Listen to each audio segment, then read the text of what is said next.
Kalau kamu lagi menjalankan bisnis kecil saat ini, kamu itu mungkin lagi kerepotan mengelola terlalu banyak aplikasi yang berbeda kan? Kamu pakai Trello buat tugas, Notion buat dokumen, dan Google Calendar buat tenggat waktu tuh. Belum lagi Slack buat komunikasi tim. Jujur aja, kamu pasti terus-menerus pindah dari satu aplikasi ke aplikasi lain, cuman buat menyelesaikan pekerjaan. Nah, gimana kalau aku kasih tahu kalau ada satu platform yang bisa menggantikan semua alat itu? Namanya ClickUp. Setelah aku pakai selama lebih dari 1 tahun untuk mengelola beberapa bisnis yang berbeda, aku bisa bilang kalau platform ini tuh bener-bener efektif. Di video ini, aku bakal tunjukin ke kamu gimana cara pakai ClickUp di bisnis kami dan ngebantu kamu mutusin apakah ini tuh alat yang tepat buat bisnis kecilmu. Jadi tanpa basa-basi lagi, ayo kita masuk ke ulasannya. Apa itu ClickUp dan apa fungsinya? Sebelum kita masuk ke tutorialnya, biarkan aku jelasin singkat apa itu ClickUp dan kenapa bisnis kecil butuh sistem seperti ini. ClickUp adalah platform produktivitas all-in-one yang dirancang untuk menggantikan berbagai alat yang kamu pakai di bisnismu sekarang. Kesalahan besar yang sering dibuat pemilik bisnis kecil adalah bahkan konten kreator sekalipun itu tidak punya sistem atau struktur yang jelas. Mau kamu itu lagi mengelola proyek, pekerjaan klien, operasional, atau bahkan konten. Intinya bukan cuma soal menyelesaikan tugas, tapi soal punya alur kerja yang strategis. Apa yang aku perhatikan adalah kamu itu gak punya sistem kayak gini kan, maka pekerjaan bakal jadi gak konsisten, yang akhirnya bikin progres dan pertumbuhan bisnismu jadi lebih lambat. Masalah besar lainnya adalah ide-idemu itu bakal jadi berantakan banget. Aku tahu ada beberapa pemilik bisnis yang cuma pakai catatan di HP, tapi jujur ya, itu bisa jadi kacau banget dan lama-lama susah buat melacak semuanya. Oke, sekarang untuk tujuan video ini kita bakal bahas ClickUp ya. Sebagai perbandingan singkat, menurutku ClickUp itu sangat bagus untuk kerja tim dan komunikasi tim. Jadi ini cocok banget kalau kamu itu mengelola asisten virtual, manajer proyek, kontraktor, dan sejenisnya gitu. Hal keren lainnya adalah kamu itu bisa mengotomatiskan semua alur kerjamu. ClickUp sebenarnya itu punya paket gratis selamanya yang biasanya sudah sangat berguna untuk tim kecil. Ayo kita lihat halaman harganya buat tahu berapa biaya paket-paket yang berbeda ini. Pertama ada paket unlimited, harganya tuh $7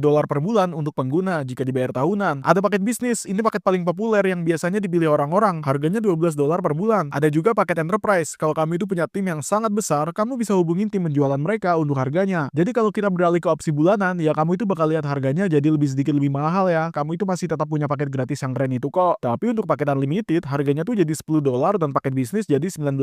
Oke, sekarang mari kita lihat perbedaan antara masing-masing paket ini ya. Paket free forever ini, kamu itu dapat penyimpanan 60 MB, yang jujur nggak terlalu banyak sih. Kamu dapat tugas tanpa batas juga. Ada anggota paket gratis tanpa batas, autentifikasi 2 faktor, dan dokumen kolaboratif. Kamu juga dapat papan Kanban, terus pengelola bidang khusus dasar, dan perekaman video dalam aplikasi, dan dukungan 7x24 jam, dan 1 formulir. Untuk paket unlimited, kamu itu dapat semua yang ada di paket gratisnya, ditambah penyimpanan tanpa batas, folder dan ruang tanpa batas, integrasi tanpa batas, ada bagian GAN tanpa batas, bidang khusus tanpa batas, pesan obrolan tanpa batas, formulir tanpa batas, dan tamu dengan izin khusus. Terus email di dalam ClickUp, 3 tim, grup pengguna, pelacakan waktu asli, target dan portofolio, manajemen sumber daya, dan sudah kompatibel dengan AI. Di paket bisnis, harganya cuma beda beberapa dolar aja guys, dan kamu dapat semua fitur paket unlimited seperti plus akses ke Google SSO, riwayat pesan tanpa batas, mind maps tanpa batas, tampilan aktivitas tanpa batas, tampilan timeline tanpa batas, dashboard tanpa batas, dan juga whiteboard tanpa batas, point sprint dan pelaporan, integrasi otomatisasi, ekspor custom, papan tulis pribadi, manajemen beban kerja, autentifikasi 2 faktor via SMS, dan lebih banyak otomasi. Ya, itu tadi rincian singkat mengenai berbagai paket ClickUp yang bisa kamu pilih. Jujur aku bakal saranin kamu buat daftar paket tahunan ya, karena kamu itu bisa hemat 30%. Itu lumayan banget sih, tapi kalau kamu itu cuma mau coba-coba, silakan ambil paket bulanan. Pakai selama sebulan ya, dan lihat apakah kamu suka apa enggak. Memang ada platform lain di luar sana seperti Trello dan juga Notion. Banyak bisnis besar pakai platform yang beda-beda sih, jadi sebenarnya nggak masalah, kamu itu pilih yang mana. Tapi saran aku, pilih satu dan tekunin aja guys. Kamu itu cukup pilih satu platform, pelajari seluk-beluknya sampai mahir, dan simpan semua pengorganisasian kamu di sana daripada pindah-pindah aplikasi. Berdasarkan apa yang aku perhatikan, kalau di masa depan ya kamu itu mau pindah platform, itu bakal susah banget tuh. Apalagi kalau kamu itu udah membangun sistem di satu tempat kan. Yang aku maksud dengan sistem di sini adalah pengorganisasian, proyek, dan otomatisasi. Apa yang akan kita bahas selanjutnya? Ya, sekarang aku bakal kasih lihat ke kamu gambaran langsung bagaimana aku itu menggunakan ClickUp di bisnisku. Aku juga akan tunjukkan tampilan ruang kerja dan dashboard ClickUp yang masih baru, supaya kamu itu nggak bingung saat pertama kali masuk. Setelah itu aku akan bandingkan dengan akun yang sebenarnya aku pakai sekarang untuk bisnis. Jadi kalau kamu itu pakai link di bawah ini, kamu itu bakal diarahkan ke halaman seperti ini guys, untuk mendaftar dan mulai pakai ClickUp secara gratis. Terus, gimana cara pakai ClickUp? Setelah kamu masuk dan membuat akun, kamu itu bakal mendarat di apa yang disebut dengan workspace. Beginilah tampilannya sebuah workspace ya saat kamu itu masuk nanti, tapi tampilannya bakal jauh lebih kosong dari ini sih. Aku sengaja menambahkan beberapa hal di sini supaya ada sedikit warna dan lebih menarik buat kamu. Tapi aku bakal tunjukkan persisnya bagaimana aku mengatur ini untuk bisnisku dan bagaimana kamu itu bisa menirunya untuk bisnis apapun yang kamu jalanin. Sekarang kamu itu bakal lihat kita punya workspace yang udah diatur dengan berbagai space ya yang berbeda. Biar aku tunjukkan dulu ya. Ini adalah sebuah workspace. Kamu itu juga bisa buat beberapa workspace yang berbeda. Ini adalah workspace untuk salah satu bisnis yang sedang aku jalankan saat saat ini, dan yang ini adalah workspace pribadiku. Di dalam workspace, kamu punya space yang berbeda-beda. Jadi kamu itu bisa punya space untuk media sosial, dan kamu juga bisa punya space untuk proyek. Itu bakal ngebantu kamu jadi sedikit lebih terorganisir tuh. Saat ini, kita sedang berada di dalam space untuk media sosial. Ini tujuannya untuk membantu kamu menavigasi ClickUp saat pertama kali masuk. Sekarang kita coba pahami beberapa view ya. Ini adalah gambaran dasarnya ya guys. Tapi coba aku masuk ke workspace lainnya yang sedikit lebih rumit untuk menunjukkan cara sebenarnya menggunakan ClickUp. Pertama, ini ada list view. Saat ini di dalam workspace yang lain, kamu juga bisa lihat kita sedang menggunakan list view ya. Jadi ada berbagai tampilan yang bisa kamu lihat di ClickUp. Di list view ini, semuanya bakal terdaftar dari atas ke bawah. Aku paling suka tampilan ini karena lebih mudah dibaca. Terus ada board view ya. Kalau kita geser ke bagian board ya, kamu itu bisa lihat board view-nya lah. Ini mirip sama Trello. Kalau kamu itu pernah pakai Trello sebelumnya, tampilannya bakal seperti itu. Kamu tinggal geser ke kanan dan bisa lihat berbagai status yang kami punya untuk bisnis produksi video dan bisnis media kami. Berikutnya ada calendar view ya. Hal keren lainnya adalah ya kami itu punya calendar view. Kalau kami itu mau pakai kalender untuk tenggat waktu atau deadline dan hal-hal semacam itu, kamu bisa pakai tampilan ini. Tapi secara pribadi, aku lebih suka pakai list view sih, karena itu bikin segalanya jauh lebih terorganisir buat aku dan semuanya ada dalam satu layar gitu. Jadi aku tinggal scroll aja ke bawah untuk melihat semua yang aku butuhkan. Jadi itulah list view ya guys. Dan kalau kami itu ke board view, tampilannya lebih ke daftar horizontal gitu yang mirip sama Trello. Seperti yang kamu lihat sebelumnya, kalau kita itu balik ke workspace dasar tadi, aku punya list view dan board view. Tentu, di sini kita juga bisa mengatur tampilan di ClickUp juga tuh. Kamu juga bisa menambahkan berbagai tampilan atau view yang berbeda. Jadi kalau kita itu coba lakukan itu, kamu itu bisa lihat berbagai pilihan tampilan yang bisa kamu tambahkan di ruang kerjanya ya, di ClickUp kamu. Jadi di sini ada tampilan list, ada papan, terus ada netboard, ada kalender, dokumen, kanban, formulir, table, dashboard, dan juga timeline, activity, workload, whiteboard, team, mind map, obrolan, dan peta lokasi. Dan ada juga hal lain yang bisa kamu sematkan gitulah. Tapi ini adalah tampilan-tampilan yang paling populer digunakan. Sebagai contoh, kalau kita itu ingin melihat tampilan kalender, kita tinggal klik aja dan itu akan membuat tampilan kalender di dalam ruang kerja ini. Sekarang kita bisa lihat ya, di sini ada tampilan daftar dan sekarang kita juga punya tampilan kalender. Artinya, kalau kami itu masukin tanggal untuk tugas atau proyek apapun, semuanya akan muncul di sini guys. Kamu juga bisa masukin sesuatu seperti tambah, lalu ketik video strategi YouTube. Sebentar, aku perbaikin ejaannya ya. Kamu itu juga bisa masukin jam dan juga tanggalnya di sini ya. Katakanlah kita ingin tugas ini selesai Senin depan, itu akan jadi tanggal jatuh temponya gitulah. Terus kita bisa save ya guys. Sekarang kamu bisa lihat kalau batas waktu untuk video YouTube ini adalah hari Senin, tanggal 10, dan itu tercermin di kalender. Semoga ini bisa dipahami ya. Sekarang saran dariku guys, aku nggak rekomendasiin kamu terlalu mendalami berbagai tampilan ini dulu, karena sebagai pemula, aku rasa yang kamu butuhkan hanyalah list view-nya aja. Menurutku, itu tempat termudah buat kamu untuk memulai dan membiasakan diri menggunakan ClickUp tuh. Oke, sekarang kita akan kembali ke advance board-nya ya di sini. Jadi aku akan tunjukkan bagaimana aku itu mengatur status kami. Kamu itu bisa lihat ya bahwa semua status ini berisi video dan tugas. Ini memisahkan tugas berdasarkan tahap proses pembuatan yang sedang berjalan gitu. Tentu aja bagian terakhir dari proses dan status paling akhir adalah status publish ya. Tapi kalau kita itu scroll sampai ke bawah, kami itu akan lihat status pertamanya adalah idea ya. Kalau kita klik salah satu video ini, kita bisa melihat semua status berbeda yang aku punya. Ada status idea dan pembuatan naskah ini sedang berlangsung gitu ya. Ada status idea, scripting in progress, script in review, filming, post production, ready to publish, dan juga publish and complete. Itulah cara aku mengatur status di dalam ruang kerja ClickUp tingkat lanjut punyaku. Oke, setelah kita membahas cara menggunakan status, mari kita kembali ke basic boardnya ya, supaya aku itu bisa tunjukin ke kamu cara membuat status sendiri di dashboard ClickUp kamu. Di papan yang dasar ini, aku udah menambahkan beberapa status berbeda agar lebih mudah guys. Tapi yang perlu kamu lakukan hanyalah tekan aja new status dan kamu bisa membuatnya seperti ini. Ayo kita tambahkan status baru ya guys. Buat script in review, terus kita tekan OK dan statusnya bakal muncul di sini. Tapi masalahnya sekarang adalah kita berada di atas pembuatan naskah tuh, padahal seharusnya setelahnya ya kan. Kalau kita urutkan dari atas ke bawah, kita bisa mengubahnya guys. Kita bisa klik pada status tersebut, klik titik 3 itu dan pilih edit status. Pindahkan peninjauan naskah ke posisi yang benar, yaitu di bawah pembuatan naskahnya. Terus kita save aja tuh. Sekarang, gimana sih cara mengubah status sebuah tugas? Jadi gini, misalnya kita punya ide video YouTube kedua ya, ada satu yang udah masuk proses editing tuh, dan ada satu lagi yang baru selesai ditulis naskahnya, dan ingin dimasukkan ke peninjauan naskah ya kan? Kamu tinggal klik aja tugasnya dan buka bagian status, lalu pilih status berikutnya, yaitu script in review. Sekarang kamu itu bisa lihat video YouTube nomor 2, itu udah berada di dalam status peninjauan naskahnya guys. Dan kalau sudah selesai, kita bisa mindahinnya ke status editing. Gak lupa, kamu juga bisa langsung mengubahnya dari sini, lalu kamu juga bisa lanjut masukin itu ke bagian editing. Hal lain yang bisa kamu lakukan itu adalah drag tugas ini ke kolom editing di sebelah sini. Sekarang statusnya sudah berubah ya ke status editing. Jadi ada beberapa cara berbeda untuk mengubah status di workspace ClickUp kamu tuh. Biar aku tunjukin cara persisnya guys. Kita bisa melakukannya secara massal ya. Sekarang katakanlah kamu itu ingin melakukan bulk edit gitu. Daripada mindahin tugas satu persatu, kalau kamu itu punya beberapa script yang ingin diselesaikan di waktu yang sama, kamu bisa menekan titik di sini dan di sini. Nanti di bagian bawah akan muncul toolbar yang berisi pilihan seperti status assign, dates, text. Jadi kamu itu bisa mengubah status keduanya sekaligus di sini. Kita bakal contohin prosesnya ya guys. Iya, kita bisa pilih statusnya jadi filming di sini ya sekali. sekarang? Nah, sekarang statusnya sudah berubah ke filming dan semuanya beres tuh. Mari kita keluar dari menu ini. Kita cukup tekan X aja, pilih the select all, dan kita udah selesai ya teman-teman. Ini cara yang sangat bagus banget untuk melacak status proyekmu dan melihat sejauh mana tugas-tugas tersebut itu selaras dengan proses produksi. Sip, sekarang ayo kita balik lagi ke advance dashboardnya. Kamu itu bisa lihat di sini kita itu punya berbagai custom field ya. Ada nama tugas, penerima tugas, tanggal jatuh tempo, dan prioritas gitulah. Ini ngebantu agar tetap sedikit lebih terorganisir gitu. Semuanya akan lebih jelas setelah kamu itu masuk ke salah satu video. Ayo kita buka lagi video yang ini ya. Kamu akan lihat berbagai custom field yang tersedia. Yang pertama ada assign. Kamu bisa klik di sini untuk memilih siapa yang mengerjakan. Kalau masih kosong ya, kamu itu bisa tugasin ke siapapun di tim kamu. Dengan begitu, mereka akan dapat notifikasi bahwa ada tugas baru. Ini jauh lebih mudah daripada harus ngirim pesan di Slack setiap kali ada proyek baru ya. Fitur ini sangat membantu komunikasi agar mereka itu tahu kapan ada tugas yang siap dikerjakan. Berikutnya ada due date dan juga start date. Disinilah tugas tersebut akan muncul pada tampilan kalender guys. Kamu bisa isi start date untuk tanggal mulai pengerjaan, lalu isi due date di sini untuk tenggat waktunya. Misalkan nih start date-nya hari ini ya, dan due date-nya tuh tanggal 15. Kalau kita lihat di tampilan kalender dari hari ini sampai tanggal 15, tugas ini akan muncul di sana. Jadi begitulah cara mengaturnya dengan tampilan kalender ya. Seperti yang aku bilang, tugas itu akan memanjang dari hari ini sampai tanggal 15. Sekali lagi, aku ingin tegaskan buat para pemula, kamu sebenarnya cuma butuh list view aja dan mungkin kalender view doang. Kamu belum terlalu butuh board view ya guys. Menurutku yang paling penting untuk dikuasai adalah list view dan juga kalender view. Oke, sekarang kita akan balik ke basic board agar kamu itu bisa lebih memahaminya. Untuk menambahkan tampilan custom view, yang perlu kamu lakukan adalah tekan aja 3 titik di sini, lalu kamu bisa mengubah namanya dari situ. Jadi kamu itu bisa buat tugas baru dan daftar baru langsung dari sini. Gak cuma di board aja. Kamu juga bisa ubah warna icon, template, otomasi, dan di sini ada bagian custom field juga. Ayo kita klik itu ya. Di dalamnya kamu itu bisa buat kolom baru. Kamu tinggal klik create new field, lalu pilih tipe kolom apa yang mau kamu buat sebagai custom fieldnya. Mungkin kamu itu mau pakai label kan? Oke, kamu tinggal klik itu dan begitulah cara menambahkan labelnya guys. Biar aku kasih lihat jelasnya. Label itu seperti advance board gitu teman-teman. Kalau misal kita balik ke sini, inilah yang disebut sebagai label. Cara aku dan tim pakai label dalam proses produksi adalah ya karena kami itu punya banyak channel berbeda di tempat kami upload konten di bisnis media kami. Jadi kami itu pakai label dan tag ini supaya bisa mengatur video dan judul mana yang untuk channel mana gitulah. Oke, semoga ini masuk akal ya. Seperti yang kamu lihat, kami itu punya banyak channel guys yang berbeda di sini. Lalu kami itu beri tag atau label untuk masing-masingnya. Ini sangat membantu banget untuk kami tetap teratur. Nah, ada beberapa hal yang bisa kamu punya di sini. Pertama ada drop down. Ini ngebantu kamu melacak kategori yang berbeda. Terus ada juga custom field text ya, yang mungkin mungkinin kamu menambahkan catatan apapun di dalam tugas tersebut. Lalu ada tanggal yang bisa kamu masukkan, angka, label, sampai kotak centangnya. Sekarang ke contoh penggunaan money field ya. Ini adalah jika sebuah proyek itu punya anggaran tertentu gitu. Itu bakal bantu kamu melacak betapa besarnya anggarannya. Dan masih banyak kolom lainnya di sini kok. Banyak banget pilihan custom field. Dan sementara itu, ini bisa jadi rumit banget ya. Tapi buat mayoritas dari kamu, nggak perlu terlalu dipusingin guys. Aku selalu bilang, fokus aja ke hal-hal dasar. Apalagi kalau kamu itu baru mulai. Saran aku adalah, kalau kamu itu masih di level pemula, langsung aja masukkan tugas-tugas atau proyek awal yang lagi kamu kerjakan. Untuk demonstrasi kali ini, aku bakal balik ke advance board ya, supaya kamu itu bisa lihat seperti apa tampilan tugas kami. Kamu udah lihat sekilas tadi di video kan, tapi biar aku jelaskan setiap bagiannya lebih detail ya. Aku bakal buka video yang udah kami posting supaya kamu itu bisa lihat isi sebuah tugas. Hal pertama yang akan kamu lihat adalah deskripsi teman-teman. Ini bagian deskripsinya. Kalau di beginner board yang masih kosong, tampilannya akan seperti ini. Kamu itu bisa lihat tulisan tambah deskripsi gitu ya di sini. Tapi kita bakal balik lagi di sini teman-teman. Di dalam deskripsi, kamu bebas tambahin apa aja. Seringkali yang aku lakukan adalah masukin script ya, supaya editor itu bisa lihat saat mereka itu ngedit. Kamu juga bisa masukin link frame ya, yaitu tempat kamu itu upload semua rekaman mentahnya. Jadi disinilah tempat kamu itu bisa menuangkan hasil brainstorming dan detail proyek lainnya. Serunya lagi, kamu juga bisa melampirkan Google Doc di sini. Kalau aku pribadi sih, aku lebih suka tempel linknya aja, biar lebih gampang buat semua orang. Lalu aku tinggal masukin aja link ke frame-nya di sini ya. Jadi di bagian bawah ini, kamu bisa lihat ada lampiran atau attachment-nya. Nah, biasanya yang aku lakukan adalah masukin deskripsi video YouTube di sini. Selain itu, aku juga bisa tambahin berbagai thumbnail supaya kita itu bisa melihat semua pilihan thumbnail yang bisa digunakan untuk video itu guys. Itulah gunanya attachment. Cara upload filenya juga gampang banget. Kamu itu tinggal tekan tanda plus di sini teman-teman. Lalu kamu juga bisa upload file dari komputer, Dropbox, OneDrive, Google Drive, atau bahkan Google Doc untuk deskripsinya tadi. Jadi kamu itu bisa upload file dan dokumen sekaligus dan mengintegrasikan berbagai program lainnya di sini. Di sebelah bagian detail, kita bisa lihat ada subtext ya. Subtext ini tuh adalah tugas-tugas kecil di dalam satu tugas besar. Bisa kamu lihat di sini teman-teman. Ini dari subtext itu tuh ya biasanya adalah tahapan produksi video gitu, mulai dari ide, pembuatan skrip, syuting, pengeditan video, desain thumbnail, sampai yang siap ditayangkan ya. Kamu juga bisa lihat kalau subtext ini tuh punya assign gitu ya. Jadi siapa yang bertanggung jawab gitulah. Ada tingkat prioritas dan tanggal tenggat waktunya gitu. Dan tentu aja kamu itu juga bisa tambah lagi kalau perlu. Ini bisa kamu lakukan di beginner board ya. Kalau itu adalah board atau workspace milikmu sendiri. Oke, ini memudahkan banget supaya kamu itu bisa melacak semua semua tindakan yang terjadi di proyek tertentu, dan semua tugas yang harus diselesaikan guys. Nah, kalau kita itu geser di sebelah subtext, ada bagian yang namanya action item. Disinilah kamu itu bisa membuat daftar periksa atau checklistnya untuk siapapun yang baru bergabung di proyek dan juga belum tahu apa yang harus dilakukan, atau mereka yang butuh arahan dan panduan gitulah. Kamu itu tinggal ketik aja daftarnya di situ teman-teman, supaya mereka itu tahu langkah selanjutnya gitu saat menangani tugas atau proyek ini. Ini sama aja sih sebenarnya, tapi nggak masalah kalau kami itu bener-bener pemula ya teman-teman. Fitur ini ada kalau kami itu ingin menyesuaikannya.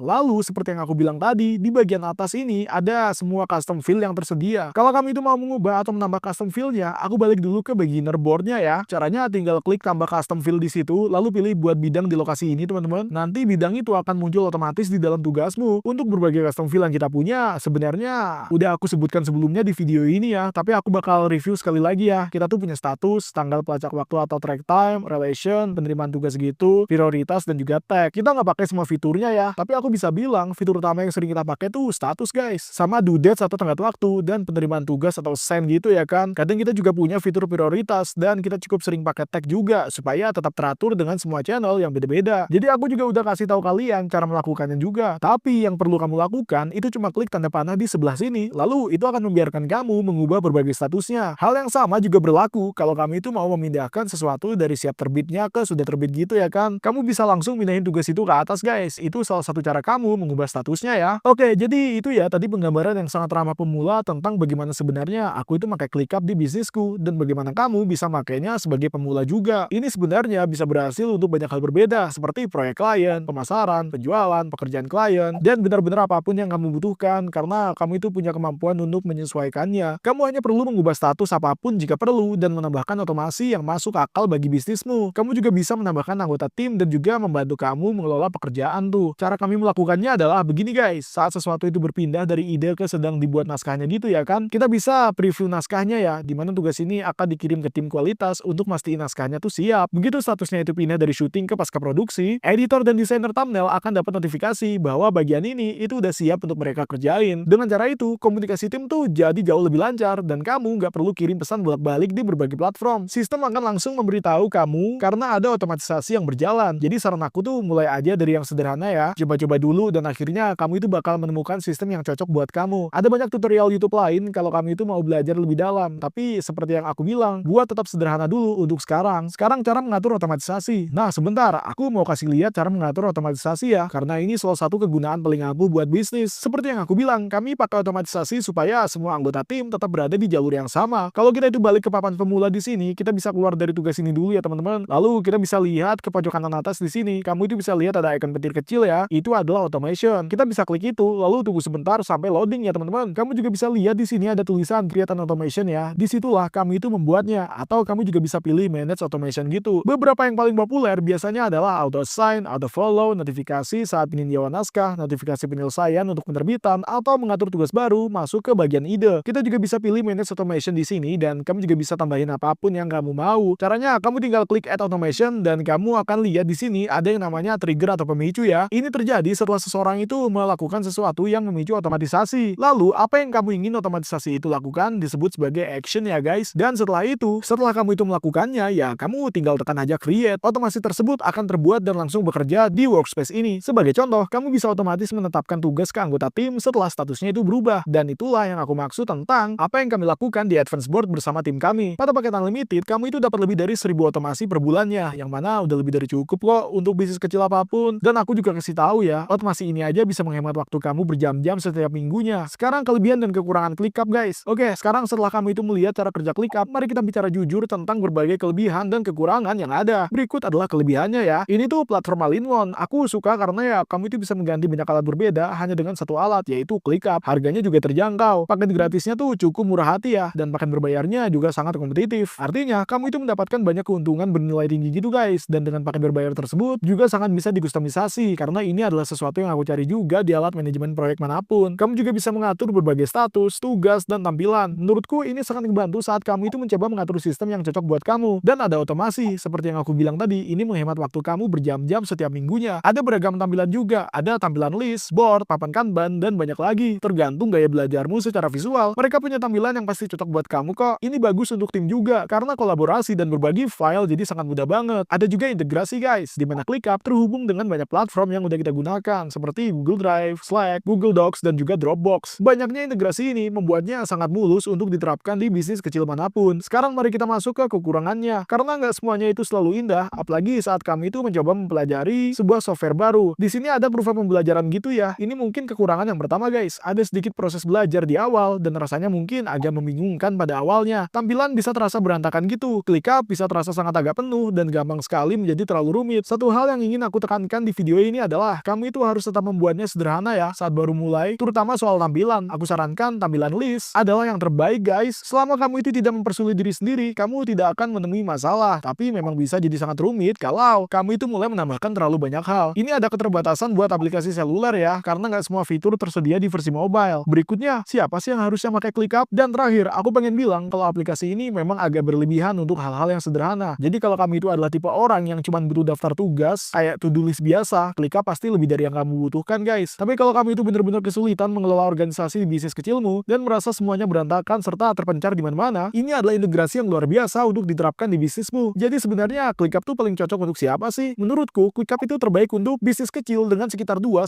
karyawan yang mengelola berbagai proyek berbeda. Terus agensi yang mengelola pekerjaan klien, bisnis e-commerce yang mengelola operasional, bisnis berbasis jasa yang menangani berbagai proyek klien, konten kreator dan tim pemasaran, serta bisnis apapun yang membutuhkan otomasi. Namun, ClickUp itu mungkin bukan untuk kamu jika kamu itu cuma butuh daftar tugas sederhana ya. Kamu udah merasa puas dengan aplikasi yang kamu pakai sekarang tuh. Kamu juga pengen aplikasi yang bener-bener sesimpel mungkin dan kamu tidak berencana mengembangkan tim menjadi banyak anggota kan? Pertanyaannya adalah, apakah ClickUp itu alat all-in-one terbaik untuk bisnis kecil? Menurut pendapatku sih, iya sih. Untuk sebagian besar bisnis kecil, ClickUp adalah pilihan yang sangat bagus banget sih guys. Harganya terjangkau, fiturnya kuat, dan bisa menggantikan sampai 5 aplikasi berbeda di bisnismu. Memang proses belajarnya nyata ya, dan sedikit sulit di awal. Tapi kalau kamu itu mulai dengan cara sederhana, seperti yang aku tunjukkan hari ini, kamu itu akan bisa menguasainya dalam waktu singkat. Sekarang untuk saran terakhir dariku, kalian bisa gunakan paket gratis dulu, dan lihat apakah ini tuh cocok buat kamu apa enggak sebelum mulai membayar. Dan tetap simple dan jangan buat semuanya jadi rumit ya saat pertama kali mulai. Fokus saja pada tampilan pertamanya, yaitu list view. Kamu harus kuasai dasarnya dulu sebelum masuk ke fitur-fitur ClickUp yang lebih canggih. Dan tambahin anggota tim secara bertahap. Pastikan kamu benar-benar paham cara kerja aplikasinya sebelum memasukkan banyak orang ke dalamnya. Kalian bisa tonton tutorial ini ya, ini sangat membantu aku dulu. ClickUp juga punya banyak sumber daya yang bagus dan ada banyak video YouTube gratis yang sangat membantuku saat aku itu baru mulai. Kalian bisa luangin waktu untuk mempelajari aplikasinya. Kalau kalian pengen coba ClickUp, aku akan sertakan link di deskripsi di bawah supaya kamu itu bisa mencobanya secara gratis. Mulai aja dari yang sederhana, masukin tugas-tugasmu dan tambahin lebih banyak fitur secara bertahap seiring kamu itu makin nyaman memakainya. Link di bawah adalah link afiliasi ya guys, yang artinya kalau kami itu menggunakannya, itu akan membantu channel ini untuk terus membuat lebih banyak tutorial seperti ini buat kamu. Jadi terima kasih sebelumnya ya. Kalau video ini bermanfaat, pastikan kami itu klik like, subscribe ke channel ini. Kurang lebih itu aja sih. Kalau kami itu pengen nonton video kami yang lain tentang bisnis kecil, silakan aja klik video yang ada di layar sekarang ya. Itu aja dariku guys. Aku Alex dari Startupwise. Terima kasih udah nonton. Sampai jumpa di video berikutnya.